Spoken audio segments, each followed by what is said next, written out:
ॐ अज्ञानतिमिरान्धस्य ज्ञानाञ्जनशलाकया चक्षुरुन्मिलितं येन तस्मै श्रीगुरुवे नमः। वन्देऽहं श्रीगुरो श्रीयुत्पदकमलं श्रीगुरून् वैष्णवांश्च श्रीरूपं साग्रजातं सहगण रघुनाथान्वितं तं सजीवम् साद्वैतं सावधूतं परिजन सहितं कृष्ण चैतन्य देवं श्रीराधा कृष्ण पादान् सहगण ललिता श्री विशाखान्वितांश तमादिदेवं करुणानिधानं तमालवर्णं सुहितावतारम् अपार संसार समुद्र सेतुं भजामहे भागवत स्वरूपम्।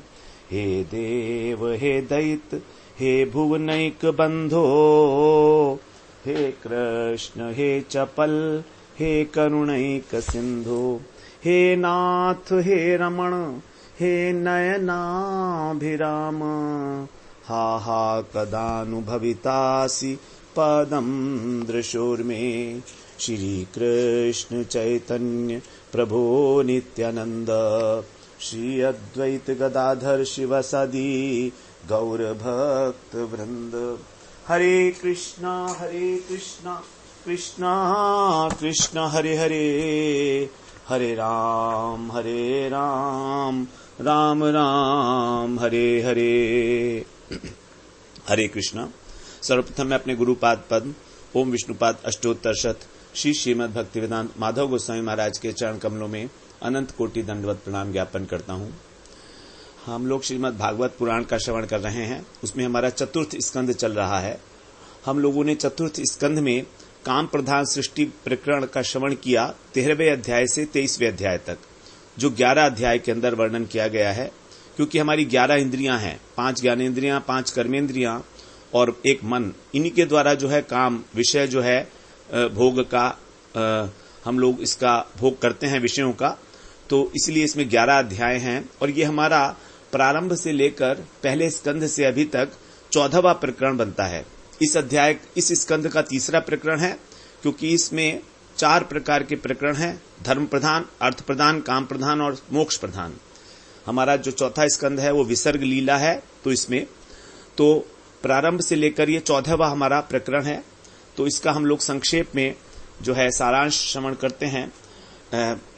इससे पहले ध्रुव महाराज का चरित्र बताया गया था अर्थ प्रधान प्रकरण में। तो अब ध्रुव जी के वंश का वर्णन किया जा रहा है कि जब ध्रुव जी जो है वन में चले गए तो उनके जो पुत्र थे उत्कल, उन्होंने राज्य को स्वीकार नहीं किया, क्योंकि वे अनासक्त थे, समदर्शी स्वभाव के थे, भगवान का भजन करते थे, इसलिए एक बधिर की भांति, मूर्ख की भांति रहते थे। तो इसलिए उनके छोटे भाई को, जो भ्रमी के पुत्र थे वत्सर, उनको राजा बनाया। उसके बाद फिर इनका जो वंशावली बताई गई कि इनके 6 पुत्र हुए, उनमें से फिर सबके अलग अलग पुत्र हुए। बाद में बताया कि अंग महाराज हुए। तो अंग महाराज की जो पत्नी थी वह सुनीता, इनके पुत्र हुए वेन। तो ये वेन जो है अत्यंत अत्याचारी थे और सभी लोग इनसे दुखी थे, इसलिए ऋषियों ने इनको जो है श्राप देकर मार दिया। और जब कोई राजा नहीं रहा तो अराजकता फैल गई। तब जो है इनकी दाहिनी दोनों भुजाओं का जब मंथन किया गया तो उसमें से फिर पृथु महाराज और अर्ची देवी प्रकट हुए थे। तब विदुर जी ने पूछा कि अंग महाराज तो साधु स्वभाव थे, तो इनका पुत्र वेन जो है दुष्ट कैसे हो गया। तो बताया कि मैत्रेय जी ने कि जब राजा अंग के कोई पुत्र नहीं हो रहा था तो उन्होंने अश्वमेध यज्ञ किया और देवता हवि ग्रहण करने के लिए नहीं आए, क्योंकि किसी प्रकार का कोई पूर्व जन्म का पाप था। तो इस प्रकार पाप के कारण जो हवि ग्रहण नहीं की। इसके बाद जब उन्होंने हवन किया तो पुरुडाश नामक चरु अर्पण किया, तो उसमें जो है फिर एक पुरुष आया खीर लिए हुए और इन्होंने उसको अपनी पत्नी को दे दिया। लेकिन इनकी पत्नी जो थी वो विनीता थी, जो मृत्यु की पुत्री थी।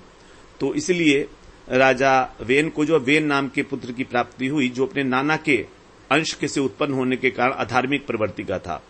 तो महाराज बड़े दुखी रहते थे, इसलिए वो अचानक ही घर छोड़कर जो है चल दिए, राजमहल छोड़कर।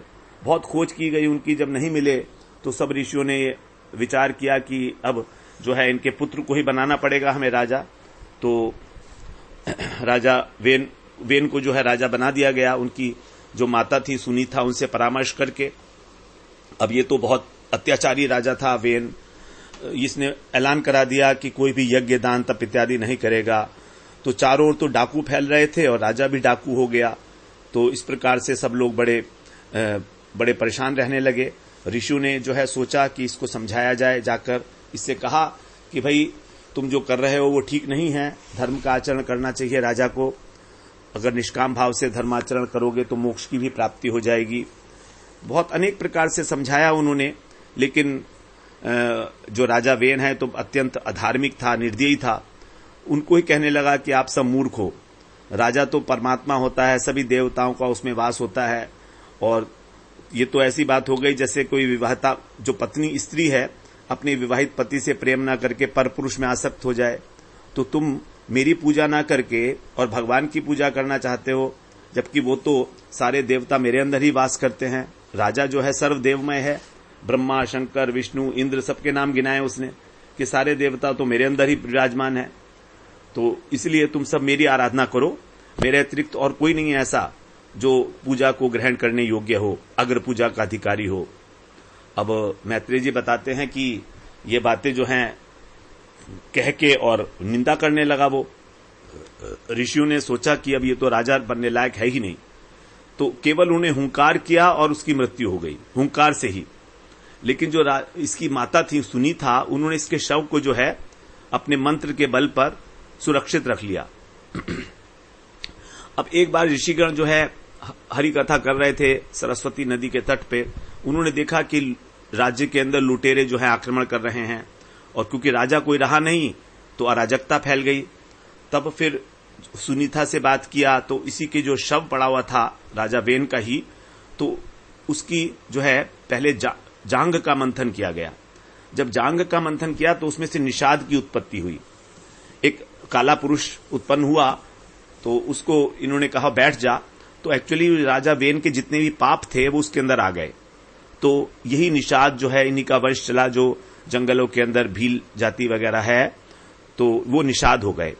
इस प्रकार से जब उन्होंने दोनों भुजाओं का मंथन किया वेन की, तब फिर उसमें से राजा पृथु और अर्ची देवी प्रकट हुए।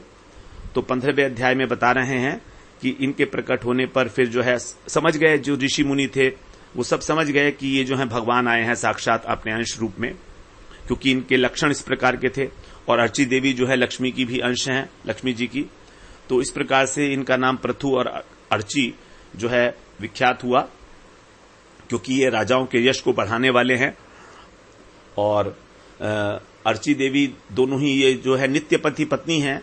तो यद्यपि राजा वेन की भुजाओं से उत्पन्न होने के कारण इनके अंदर भाई बहन का संबंध है, लेकिन ये भाई बहन का संबंध तो केवल जागतिक संबंध होता है, जबकि भगवान स्वयं और लक्ष्मी देवी तो नित्य पति पत्नी हैं, तो इनके तो परस्पर में विवाह होना ही है। तो इस प्रकार से जो है पति पत्नी के रूप में राजा पृथु को और इनको स्वीकार किया गया। और उसके बाद सभी जो ऋषि थे उन्होंने इनकी स्तुति करनी आरंभ की।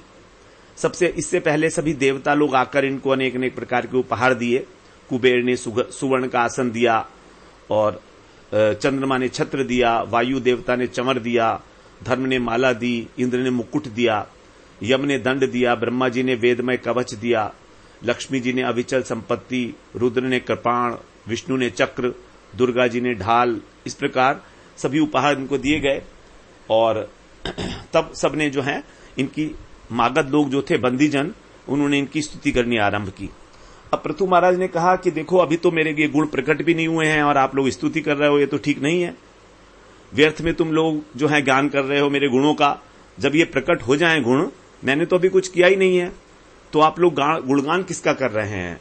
जब प्रकट हो जाएंगे तब कर लेना आप गुणगान। तो इस प्रकार से 15वां अध्याय हमारा पूरा होता है। फिर 16वें अध्याय में बताया है कि उसके बाद भी जो महर्षि लोग थे उन्होंने प्रेरणा की बंदीजनों को कि अब आप लोग इस प्रकार से स्तुति करो कि अब राजा पृथु जो आगे कार्य करने वाले हैं उसका गान करो, क्योंकि तो उस प्रकार जो ऋषि हैं उनको तो मालूम होता है कि पृथु महाराज आगे क्या कार्य करने वाले हैं। तो इस प्रकार से गान करो कि अब ये जो कार्य करेंगे उनका, तो सूत जो थे, जो मगध इत्यादि थे, उन्होंने उसी प्रकार से स्तुति आरंभ की, इस प्रकार की प्रेरणा प्राप्त करके कि आप साक्षात नारायण हैं, अपनी माया से आप अवतीर्ण हुए हैं और आपकी माया को तो ब्रह्मा भी नहीं जान सकते, किसी प्रकार से भी भगवान के अंशावतार हैं आप, और आप जो है इस पृथ्वी का पालन पोषण करेंगे, पृथ्वी का दोहन भी करेंगे, आप अत्यंत दयालु हैं। यदि अनावृष्टि होगी, बारिश नहीं पड़ेगी, तो आप इंद्र के समान जो है जल की वर्षा करके प्रजा की रक्षा करेंगे, और आप दृढ़ प्रतिज्ञ हैं, सत्य संकल्प हैं, वृद्धों की सेवा करने वाले शरणागत वत्सल हैं, पर स्त्री में आपकी मातृत्व बुद्धि होगी और आप सत्पुरुषों की रक्षा करेंगे और दुष्टों को दंड देंगे। इस प्रकार फिर कहा कि ये जो सभी राजा लोग जो हैं आपको उपहार देंगे और आप प्रजा का पालन करने के लिए गौरूप धारिणी जो पृथ्वी है इसका दोहन करेंगे और बिना किसी प्रयास के इसको जो है समतल बना देंगे, क्योंकि पृथ्वी ने कहा था कि आप मुझे समतल बना दीजिए, तो धनुष की नोक से ही उसको समतल बना दिया था पृथ्वी को। इसके बाद उन्होंने बताया कि आप आने वाले समय में सरस्वती नदी के तट पर 100 अश्वमेघ यज्ञ करेंगे। जब आप 100वां अश्वमेघ यज्ञ करेंगे तो इंद्र जो है आपके घोड़े को चुराएगा, और जब उसके बाद फिर जीवन के अंत समय में आपकी सनकादिक ऋषि से भेंट होगी, इसके बाद फिर आप उनसे तत्व ज्ञान प्राप्त करके और परम धाम को गमन करेंगे। इस प्रकार से आपका जो चरित्र है वो अनफोल्ड होगा over a period of time, ऐसा सब होगा, ये पहले ही बता दिया बंदीजनों ने। 17वें अध्याय में फिर महाराज पृथु ने जब ये हो ही रहा था तो महाराज पृथु से कहा सभी लोगों ने, प्रजा ने, कि आप इससे पहले कि कोई भी कार्य करें, हम लोग जो हैं बड़े व्याकुल हैं भूख और प्यास से। पृथ्वी ने किसी भी प्रकार के अन्न और औषधि को देना बंद कर दिया है, तो सबसे पहले आप हमारा कुछ उपाय कीजिए जिससे हम अपने जो है प्राण धारण कर सके। तो इस प्रकार से जब अन्नहीन हो गई थी पृथ्वी, तो आप हमें पहले अन्न प्रदान कीजिए, कहीं ऐसा ना हो कि अन्न प्रदान करने से पहले ही हमारे प्राण निकल जाएं। जब प्रजा का इस प्रकार का करुण क्रंदन महाराज ने सुना तो विचार करने लगे कि इसका क्या कारण हो सकता है। तब उनको समझ में आ गया कि पृथ्वी ने जो है अपने भीतर सभी अन्न को छिपा लिया है, और उन्हें क्रुद्ध होकर फिर बाण चढ़ाया पृथ्वी को मारने के लिए। तो पृथ्वी जो है उनके सामने गौरूप धारण करके आई और जहां भागने लगी। जब वो भागने लगी तो महाराज भी उसके पीछे पीछे लगे रहे। जहां जहां वो गई, क्योंकि हर जगह तो उनका शासन था महाराज का ही, तो जहां भी वो गई तो महाराज उसके पीछे दिखे। तब वो घबरा गई और बहुत, तो तब उसने जो है अंत में लौट के महाराज पृथु के पास आके प्रार्थना करती है पृथ्वी कि आप मुझे कैसे मार सकते हैं, मैं तो स्त्री हूं और स्त्री के ऊपर कोई भी सामान्य पुरुष जो है हाथ नहीं उठाता कभी भी, और मैं तो सभी प्रजा को जो है धारण करती हूं, एक नौका के समान हूं, तो आप यदि मुझे मार देंगे तो अपनी प्रजा को कहां रखेंगे। तो राजा पृथु को बड़ा क्रोध आया। वो बोले कि देखो, तुम्हारी ये बात तो ठीक है, लेकिन तुम एक तो राजा की आज्ञा का उल्लंघन करने वाली हो, और देवता रूप से तुम अपना भाग ग्रहण करती हो यज्ञ का और अन्न प्रदान नहीं करती हो, तो ये तो ठीक बात नहीं है। इसलिए चाहे तुम स्त्री हो, चाहे तुम पुरुष हो, चाहे तुम नपुंसक हो, राजा की ये कर्तव्य बनता है कि वो उसका वध करे, उसके लिए कोई भी अनुचित नहीं है। जैसे कि गाय है, अगर मान लीजिए गाय है, वो बहुत हरी हरी घास तो खा ली लेकिन दूध नहीं देती है, तो पृथु महाराज कह रहे तो तुम दुष्ट गाय की भांति हो, इसलिए तुम्हें दंड अवश्य मिलना चाहिए, क्योंकि तुमने, ब्रह्मा जी ने तुम्हारे अंदर जो अन्न दिए थे, औषधि दी थी, उनको छुपा लिया है, और तुम मेरी भी परवाह नहीं कर रही, मेरा अनुशासन नहीं मान रही हैं, इसलिए मैं तुम्हें छिन्न भिन्न कर दूंगा। और यदि तुम सोचती हो कि प्रजा जो है वो कहां रहेगी, तो मैं अपने योग बल से सारी प्रजा को धारण कर दूंगा। इतना पृथु महाराज में योग बल है, स्वयं अंशावतार हैं भगवान के। इस प्रकार जो है क्रोध के कारण एकदम भयंकर उनकी मूर्ति प्रकट हो रही थी और भय से कांपने लगी पृथ्वी। तब पृथ्वी ने जो है स्तुति की है भगवान की, पृथु महाराज की स्तुति की है कि आप तो परम पुरुष हैं, आप माया से अनेक प्रकार के रूप धारण करते हैं, और आप केवल गुण में प्रतीत होते हैं, लेकिन माया के 3 गुण तो आपको स्पर्श भी नहीं कर सकते हैं। मैं आपको बारंबार नमस्कार करती हूं, आप इस जगत के रक्षक हैं, विधाता हैं।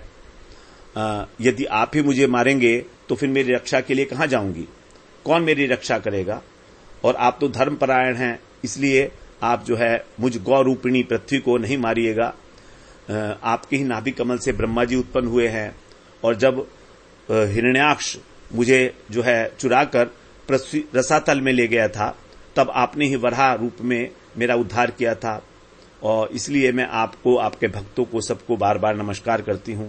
भूमि गीत है, उसके अंदर पृथ्वी की स्तुति है पृथु महाराज के प्रति। अनेक प्रकार से उसने भगवान को प्रसन्न करने की, पृथु महाराज को प्रसन्न करने की जो है चेष्टा की है। अब हमारा 18वां अध्याय शुरू होता है।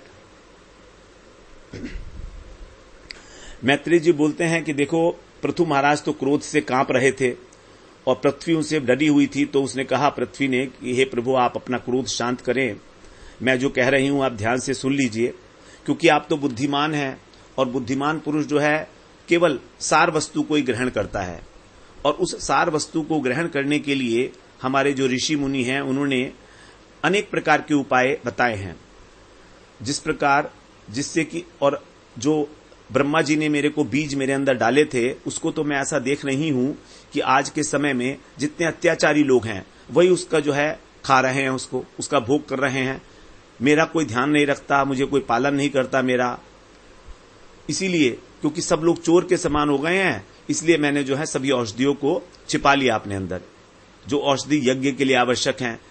क्योंकि इसलिए, और बहुत अधिक समय से छुपाने के कारण वे सभी अन्न इत्यादि जो हैं मेरे उदर के अंदर, मेरे उदर में लीन हो गए हैं। तो लेकिन मुनियों ने, ऋषियों ने जो उपाय बताए हैं, उन उपायों का आप अवलंबन करके और आप उन्हें निकाल सकते हैं, आप निकाल लीजिए। लेकिन आपको इससे पहले 3 काम करने पड़ेंगे।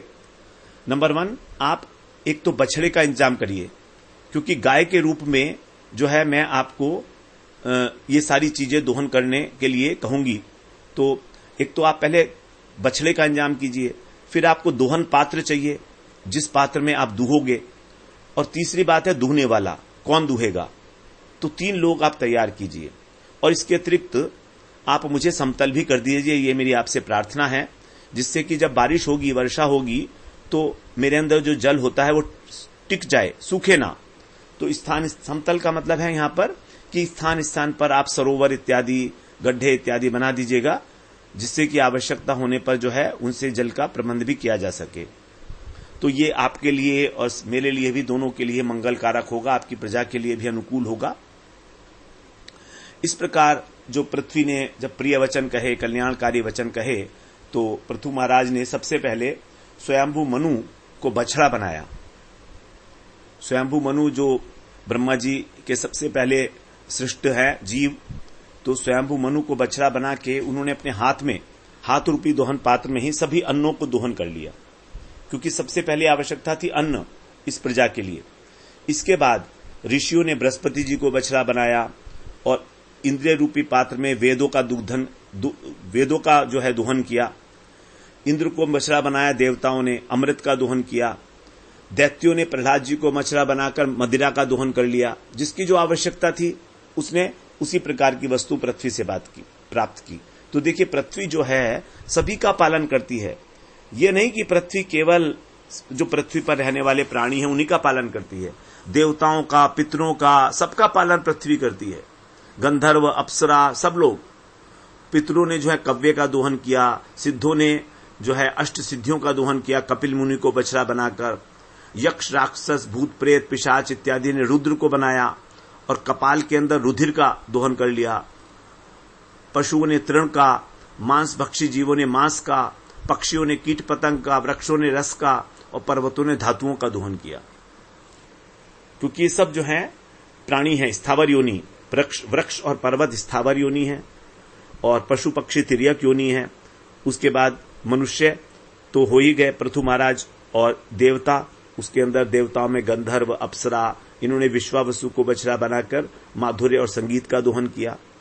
तो प्रत्येक वस्तु जो है वो, यहां तक कि जो वेदमय ज्ञान है वो भी ऋषियों ने पृथ्वी से प्राप्त किया। तो पृथ्वी के अंदर ही सारी वस्तुओं का बड़ी अच्छे तरीके से समावेश है। ये बात यहां पर बड़ी स्पष्ट रूप से निकल कर आती है।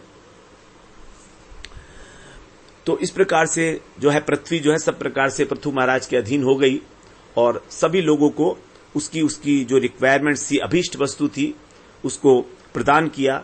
तो ऐसा देखकर फिर पृथु महाराज का जो स्नेह है, वात्सल्य है, वो पृथ्वी के प्रति वो उमड़ने लगा और उन्होंने पृथ्वी को अपनी पुत्री के रूप में स्वीकार किया। इसीलिए पृथ्वी का नाम पृथ्वी है, क्योंकि उसे पृथु महाराज ने अपनी पुत्री के रूप में स्वीकार किया है, कन्या के रूप में। उसके बाद पृथु महाराज, जैसा कि पृथ्वी ने कहा था समतल बनाने के लिए, तो धनुष की नोक से सभी पर्वतों को उन्होंने फोड़ दिया और पृथ्वी को समतल बना दिया, क्योंकि पहले पृथ्वी जो है रहने लायक नहीं थी। और फिर उन्होंने अनेक प्रकार के जो स्थान है, नगर, ग्राम, पुर, गोष्ठ इत्यादि, कोषागार, ये सारी निर्माण किए, जिससे कि प्रजा जो है अपनी अपनी कर्म के अनुसार, अपने अपने स्वभाव के अनुसार जो है फिक्स कॉलोनीज के अंदर रह सके, किसी को किसी प्रकार की कोई असुविधा ना हो।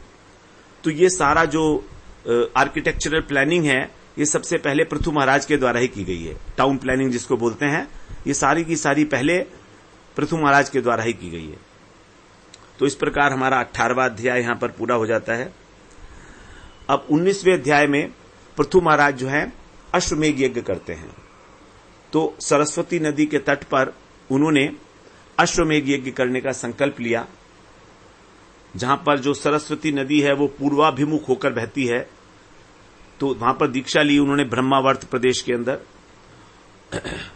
और भगवान ने फिर जो है उनको साक्षात दर्शन दिया उस यज्ञ के अंदर। सभी जो ब्रह्मा, रुद्र इत्यादि लोकपाल भी वहां पर आए और सभी ने जो है पृथु महाराज के गुणों का गुणगान किया। भगवान के जो पार्षद थे, नंद नहीं, सबने भगवान के गुणों का, पृथु महाराज के नहीं, भगवान के गुणों का। फिर भगवान के नंद, सुनंद इत्यादि पार्षद भी आए थे।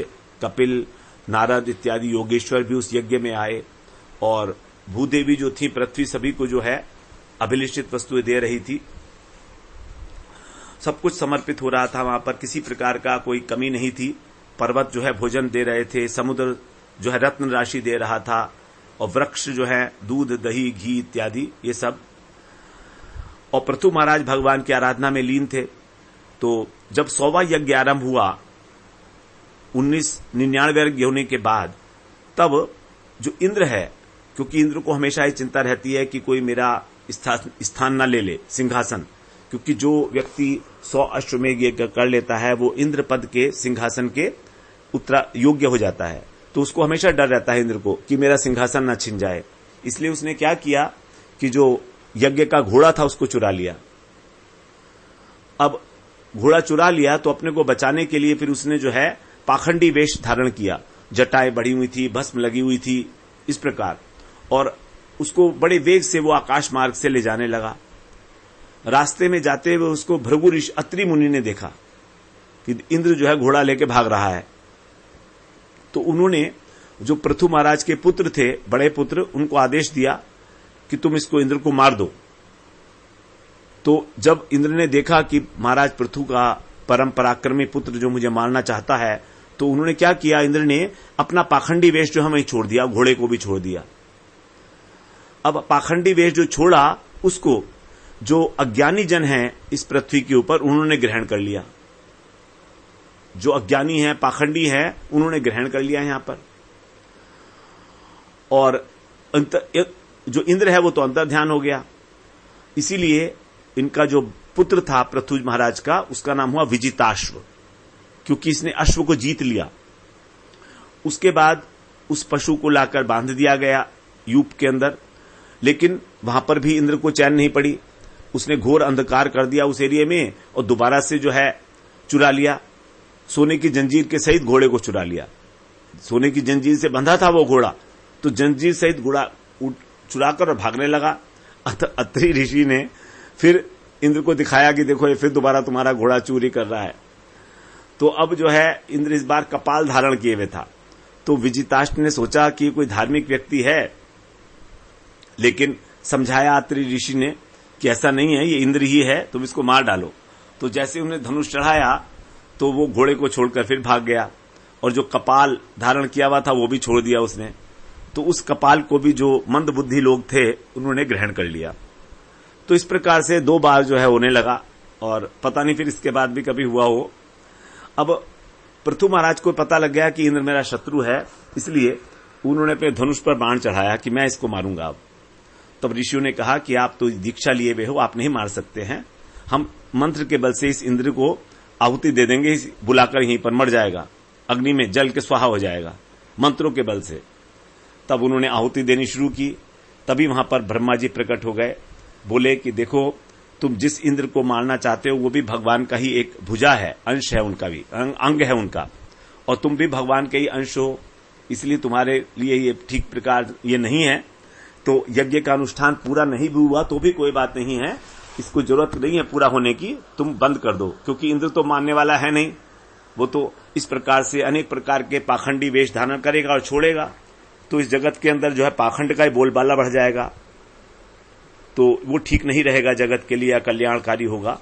इसलिए तो बात समझ गए पृथु महाराज, ब्रह्मा जी की बात मान ली उन्होंने और इंद्र से संधि कर ली और जो है यज्ञ करना छोड़ दिया।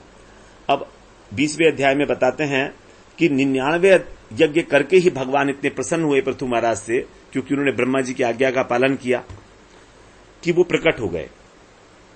तो यद्यपि उन्होंने 100 यज्ञ में जो है विघ्न डाला था 100वें यज्ञ में, लेकिन तो भी, और भगवान इस बार आए हैं इंद्र को लेकर साथ में अपने, और कह रहे हैं कि तुम इनको क्षमा कर दो अपनी साधु बुद्धि से, क्योंकि ज्ञानी लोग जो हैं वो मेरी माया से मोहित नहीं होते हैं, इस प्रकार से।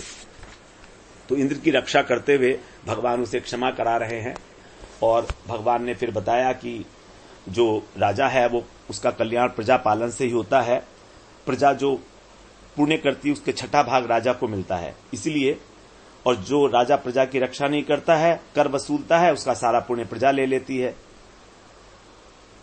तो इसलिए तुम राजधर्म का पालन करो और शीघ्र ही तुमको सनकादिक ऋषि के दर्शन होंगे, मैं प्रसन्न हूं, मुझसे वर मांग लो। तो कहते हैं कि पृथु महाराज ने फिर इंद्र को अपने गले लगा लिया, सारा मनोमाल्य ने दूर करके, और भगवान की पूजा की, और भगवान को देखकर वो प्रेम से अत्यंत आर्द्र हो गए, अश्रु कंठ हो गया उनका, अश्रु बहने लगे, कंठ अवरुद्ध हो गया। अपने को संभाल कर फिर भगवान की प्रार्थना करते हुए कहते हैं कि हे वरदेश्वर, मैं आपसे क्या मांगू, मैं मोक्ष पद प्राप्त नहीं करना चाहता, मैं तो केवल आपके चरणों की जो आश्रय लेकर आपकी हरि कथा है उसी को श्रवण करना चाहता हूं, इसलिए आप मुझे 10,000 कान दे दीजिए, करुणायुक्त अयुत कान 10,000 कान आप दे दीजिए, जिससे आपका कथाओं का मैं श्रवण करता रहूं।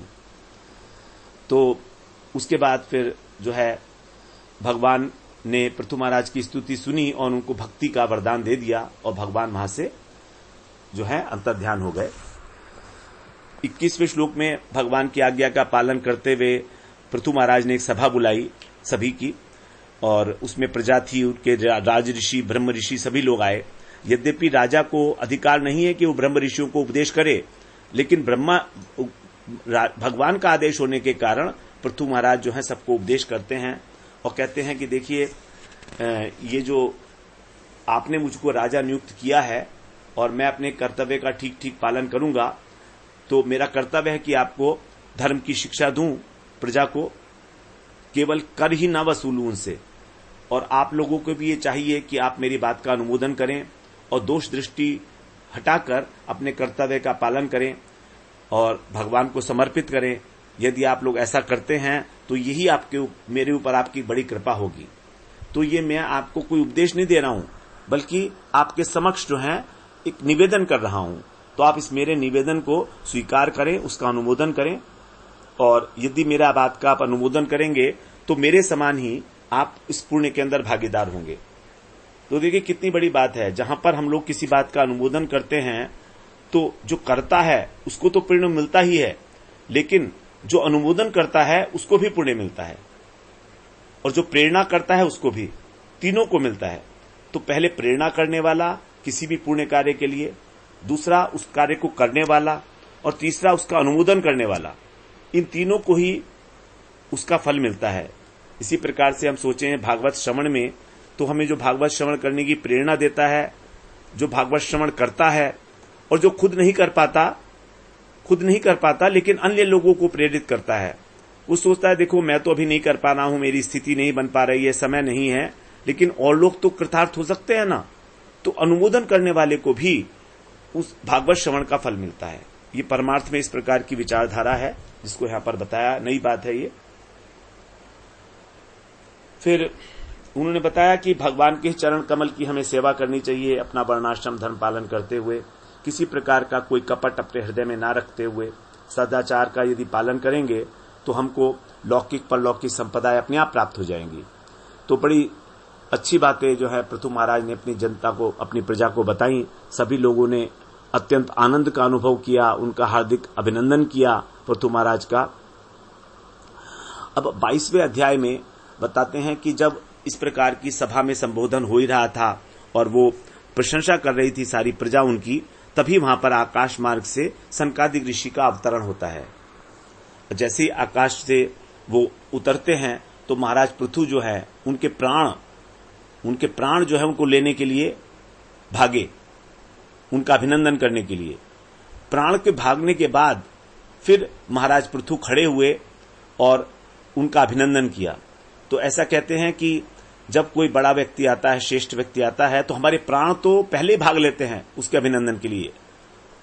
तो यदि हमको प्राण वापस चाहिए तो हमें खड़ा होकर उसका अभिनंदन करना चाहिए, खड़ा होकर उसकी अगवानी करें तो हमारे को प्राण वापस मिलते हैं। यहां पर प्राण का मतलब है क्रिया शक्ति, अर्थात यदि हम किसी का अभिनंदन नहीं करते श्रेष्ठ व्यक्ति का तो हमारी क्रिया शक्ति क्षीण हो जाती है, क्योंकि प्राण से ही हम लोग जो है चेष्टाएं करते हैं सारी जगत में। तो इस प्रकार उन्होंने स्वागत किया सनकादिक ऋषि का और बताया कि मेरा बड़ा पुण्य है कि आप लोग मेरे जैसे व्यक्ति के घर में जो है आए हैं आप, और गृहस्थों के ऊपर जो है आप जैसे महापुरुष का जो आगमन है वो बड़ा आपकी कृपा का ही फल है। और मैं बड़ा भाग्यवान हूं, मेरे सारे पाप नष्ट हो गए हैं, क्योंकि आप तो आत्मा राम मुनीश्वर हैं। इसलिए आपसे ये पूछना तो ठीक नहीं है कि आप ठीक हैं कि नहीं है। आप देह धर्म से ऊपर उठे हैं। अब कुशलता और अकुशलता आत्मा की तो होती नहीं है, वो तो शरीर की होती है।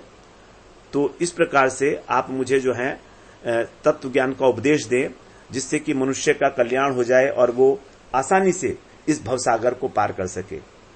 सनकादिक ऋषि बड़ी प्रशंसा करते हैं उनके प्रश्न की कि तुमने बड़ा सुंदर प्रश्न किया है, और जो साधु पुरुष हैं वो इसी प्रकार का प्रश्न करते हैं। साधुओं के समाज में जो चर्चा होती है वो यही होती है कि जीव मात्र का कल्याण कैसे हो। श्रोता और वक्ता दोनों ही जो है इसके लिए कल्याणकारी होता है, जो प्रश्न उत्तर होता है उनका। और आपकी भगवान के चरणों में अत्यंत प्रीति है। तो बताते हैं सनकादिक ऋषि की जो शास्त्र हैं हमारे, केवल वही हमारे कल्याण का निश्चय करते हैं।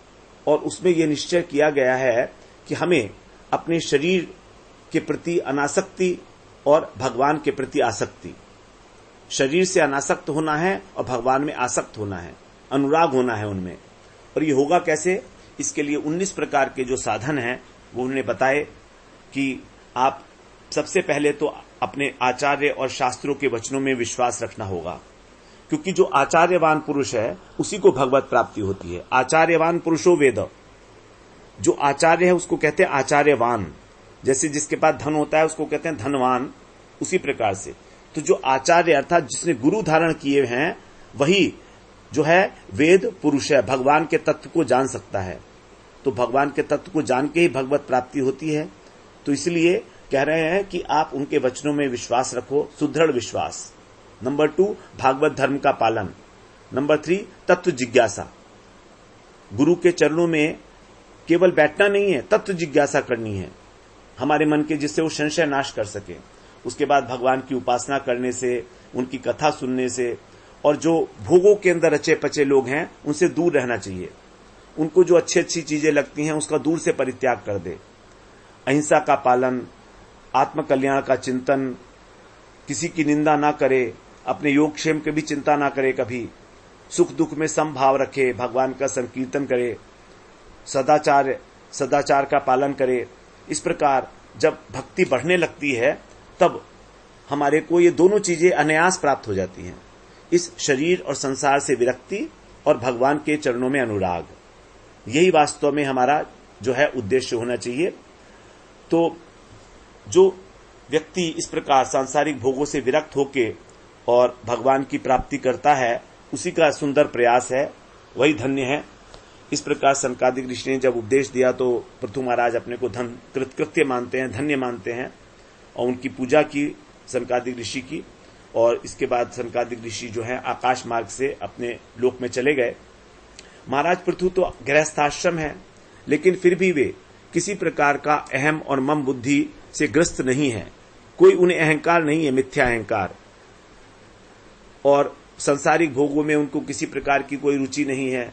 वो तो केवल पुण्य का क्षय करने के लिए ही प्रारब्ध के वश जो भोग उत्पन्न हुए, जो मिल रहे हैं, उनको भोग कर रहे हैं अनासक्ति पूर्वक।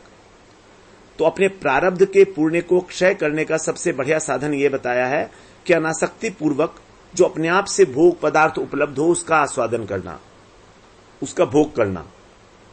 इसके बाद बताते हैं उनके 5 पुत्र थे, विजिताश्व, धूमकेश, हर्यक्ष, द्रविड़ और रक।